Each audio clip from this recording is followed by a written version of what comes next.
Swiggy Zomato August 15ನೇ ತಾರೀಕಿಂದ ban ಆಗ್ತಾ ಇದೆಯಾ? ಹೌದು ಗೈಸ್, ಇದೇ ಒಂದು ವಿಚಾರದ ಬಗ್ಗೆ ಸೋಷಿಯಲ್ ಮೀಡಿಯಾದಲ್ಲಿ ಕೆಲವೊಂದು ದಿನಗಳಿಂದ ಚರ್ಚೆ ನಡೀತಾ ಇದೆ. ಆದ್ರೆ ಆಗಿರೋದಾದ್ರೂ ಏನು, ಯಾಕೆ ಈ ವಿಚಾರದ ಬಗ್ಗೆ ಚರ್ಚೆ ನಡೀತಾ ಇದೆ ಅಂತ ಹೇಳ್ಬಿಟ್ಟು ಈ ವಿಡಿಯೋದಲ್ಲಿ ತಿಳ್ಕೊಳ್ಳೋಣ.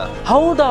ಸ್ವಿಗ್ಗಿ ಮತ್ತೆ ಜೊಮ್ಯಾಟೊ ಕಂಪನಿಯವರು 50 to 60% ಅಷ್ಟು ಕಮಿಷನ್ ಕಟ್ ಮಾಡ್ಕೊಂತ ಇದ್ದು, ಅದೇ ರೀತಿ ರೆಸ್ಟೋರೆಂಟ್ ಅವ್ರಿಗೆ ಯಾವುದೇ ರೀತಿ ಇನ್ಫಾರ್ಮ್ ಮಾಡ್ದಂಗೆ ಕಸ್ಟಮರ್ ಗೆ ಆಫರ್ ಕೊಡ್ತಿದ್ದಾರೆ. ಅದರಿಂದ ರೆಸ್ಟೋರೆಂಟ್ ಅವ್ರಿಗೆ ತುಂಬಾ ಲಾಸ್ ಆಗ್ತಾ ಇದೆ ಅಂತ ಹೇಳ್ಬಿಟ್ಟು ಅವ್ರು ಹೇಳ್ತಾ ಇದ್ದಾರೆ. ಇದೇ ಕೆಲವೊಂದು ಸಮಸ್ಯೆಗಳ ಬಗ್ಗೆ ರೆಸ್ಟೋರೆಂಟ್ ಅವರು ಸ್ವಿಗ್ಗಿ ಮತ್ತೆ ಜೊಮ್ಯಾಟೊ ಕಂಪನಿಗಳ ಮುಂದೆ ಕೆಲವೊಂದು ಕಂಡೀಷನ್ಸ್ ನ ಇಟ್ಟಿದ್ದಾರೆ. ಒಂದು ವೇಳೆ ಆಗಸ್ಟ್ 15ರ ಒಳಗಡೆ ಈ ಪ್ರಾಬ್ಲಮ್ಸ್ ಬಗ್ಗೆ ಕಂಪನಿಯವರು ಯಾವುದೇ ರೀತಿ ಸಾಲ್ವ್ ಮಾಡಿಕೊಟ್ಟಿಲ್ಲ ಅಂದ್ರೆ ಸ್ವಿಗ್ಗಿ ಮತ್ತೆ ಜೊಮ್ಯಾಟೊ ಕಂಪನಿಯಿಂದ ಬರುವಂತ ಆರ್ಡರ್ ಗಳನ್ನ ಕೆಲವೊಂದು ರೆಸ್ಟೋರೆಂಟ್ ಗಳು ಆಕ್ಸೆಪ್ಟ್ ಮಾಡ್ಕೊಳ್ಳೋದಿಲ್ಲ ಅಂತ ಮಾತ್ರ ಹೇಳಿರೋದು. ಹೌದಾ?